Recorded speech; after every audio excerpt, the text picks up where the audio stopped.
Hi guys, good evening and welcome back to our latest update on LPA 93W, the low pressure area that we are monitoring along the Philippine area of responsibility. And this is for today, Monday, October 24, 2022. And this is brought to you by Typhoon 2000 in partnership with Aboitiz Power and Naga College Foundation. Let's begin by checking out the latest GovSat for today, Monday until tomorrow, Tuesday. We have another surge of the northeast monsoon affecting northern Luzon. So areas like northern Cagayan, Ilocos Norte, Kalinga, Palau, and some portions of Cagayan as well. We'll have some occasional rain showers and some thunderstorms because of this surge of the northeast monsoon, where winds of 15 to 40 kph will be expected over the inland areas, while 30 to 70 kph will be expected over the coastal waters of these areas, including Batanes and Babuing Cubao Islands. So expect this surge of the northeast monsoon will continue within the next 24 hours, and we have the remnants of 25W moving closer towards the coastal waters of central Vietnam. While the rest of the Philippine Islands will have good weather, except for Visayas, Sulu Archipelago, and Mindanao because of the surface trough, where an embedded low pressure area 93W, which we are monitoring for the past few days, is now lingering along the very near the Philippine area of responsibility, and still quasi-stationary as of this time, with less than 35% of developing into a tropical cyclone. So 93W is likely to develop into a tropical depression within the next 2 to 3 days. So we are monitoring this by tomorrow and Wednesday, and it's likely to develop into a tropical depression. But the threat to Luzon remains uncertain as of this time because of the different model output. They are not yet blended, okay? They disagree on the track, especially more than 5 days. And since we are focusing our attention on the next 3 days, which is very much likely that it will happen, it is only over the Philippine Sea that the threat will be expected. So we're going to monitor this from time to time. And let's take a look now at our fast animation from the University of Wisconsin Tropical Cyclone page. There you go. The low pressure area remains disorganized, but it's slowly organizing. And the center of this LPA is over this opening to the western semicircle of this LPA. So it's somewhere here, okay, around 11.5 north latitude, 134.9 east longitude. So it's likely that it will slowly develop within the next 2 days. But the threat to Luzon remains uncertain as of this time. And here's the zoom in satellite animation, which shows to you the broad area of this LPA with possible center estimated to be here at 11.5 north latitude, estimated over here. And we are observing some surface trough, bringing some thunderstorms across Visayas and Sulu Archipelago, and it's already extending towards Palawan and Mindanao. While over northern Luzon, we continue to see the surge of the northeast monsoon. Okay, now let's take a look at the forecast models. So this is very important since we are observing the possible track of this LPA. Once it becomes active, we'll be issuing storm watches with the initial storm track of Typhoon 2000, where you can see where it will go. Okay, now first we are going to discuss the American model. Let's begin by tomorrow afternoon. There you go. That's the LPA moving towards the northwest, closer to the Philippine Sea, and it's still far enough, okay, to the east of Samar. And on Wednesday afternoon, the LPA became elongated on this model output on Wednesday, October 26, and on Thursday, it's likely to intensify into a tropical storm, and it's still over the very near the Philippine area of responsibility. The power line is right here, so it's a non-threat to the Philippine Islands based on the American model. On Friday afternoon, it will start to move towards the north-northwest, becoming a typhoon. And on Saturday afternoon, it will remain over the eastern corner of the Philippine Sea, near the Philippine Area of Responsibility, and it's already roughly 1,000 kilometers to the east of Cagayan Island, okay, and likely to become a powerful typhoon. And on Sunday, October 30th, it will move out of the Philippine Area of Responsibility. So the American model continues to be the good model, sparing the whole of the Philippine Islands from the direct hit. But again, that forecast remains at 4 to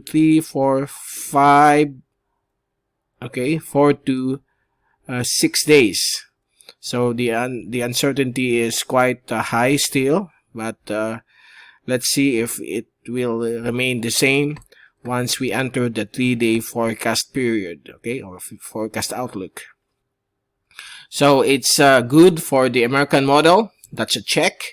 Now for the European model, or the ECMWF, tomorrow afternoon, LPA 93W could become an active one and moving more to the west. So this is quite alarming when it comes to the European model, which is a good model.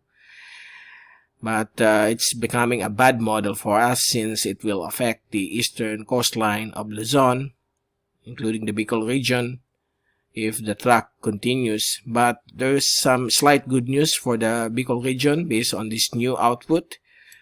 Wednesday afternoon, it will become a tropical depression, okay, still to the east of Samar. And Thursday afternoon, it will start to move towards the west-northwest and becoming a tropical storm then. And Friday afternoon, October 28th, it will intensify into a severe tropical storm, most likely around more than 500 kilometers to the east of Bicol region, or 400 kilometers to the east of Catanduanes. And it's likely that the Bicol region will be spurred, because on October 29, it is likely, particularly around 10 a.m. or 11 a.m., it will just pass around 370 kilometers to the northeast of Naga City, or 300 kilometers northeast of Siruma, Camarines Sur, or 270 or 280 kilometers northeast of Catanduanes. So we are already outside of the damaging winds, and possible winds of 15 to 40 kph will just be the prevailing winds over the Bicol landmass on October 29, Saturday. And except for Catanduanes, where the winds will be expected to reach around 40 to 65 kph, okay. And that's the scenario right now. It's passing more farther away from the Bicol region. Let's hope that it will continue to move more to the north, so that the effects will not be felt over the Bicol region. But we expect rainfall to occur over the Bicol region. You can see here, there will be some heavy rains across Partido district of Camarines Sur and Catanduanes, and also some moderate to heavy rains in various sections of the Bicol region. But it's only going to be a quick one based on what we see on the latest output. Later on, we are going to give you the strike probability percentage over the Bicol region on this system. Now on Sunday, October 30, it will be moving more closer, and it's already over the coastal areas of Cagayan and Isabela. So most likely damaging winds will be expected across the coastal areas of Cagayan and Isabela, since the track of the European model is much closer, and it will side sweep the northern portions of Cagayan. As you can see it here on early morning of Monday, October 31st, it will be in the vicinity of the coastal waters of northern Cagayan, or near Santa Ana. And on the afternoon, it will pass very close to Batanes Group of Islands with a very fast northerly track curving towards the southern islands of Japan. So again, no worries for the folks down there at extreme northern Luzon, since this forecast is still 6 to 7 days and the probability or the uncertainty remains high. So let's monitor this and have some planning to do on what will be the outcome of this system. So these plans are for preparedness, okay? And on Tuesday, it's already gone, November 1, and November 2, another surge of the northeast monsoon will be expected over northern Luzon.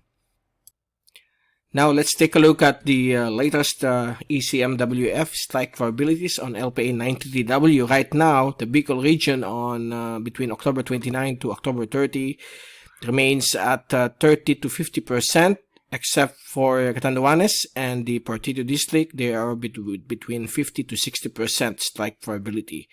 So it still doesn't change since yesterday. So I hope this will continue, and if we are now within the 3-day forecast and it remains the same, the strike probability will eventually go down, okay? So this is, we're just going to wait and see the outcome of this soon-to-be tropical depression. And if we wrap up our forecast tracks, okay, based on these two models, the American model continues to show a track near the Philippine area of responsibility, something like this. So there's no track towards the Philippine Islands, so it remains a good model. While the European model, it shows a track like this, okay? And it will pass some 300 kilometers northeast of Bicol, 370 kilometers to be exact, based on the model output. And it may hit or make landfall over the northern tip of Cagayan, and it will start to recurve to the east of Batanes, very close. So there's a possibility that this area might get hit by this storm. But the good news, it's still 6 to 7 days from now, so this is still highly uncertain. Okay, so if we pinpoint, this will be on October 29. Okay, October 29. If October 29, and also the American model is somewhere here, October 29 as well.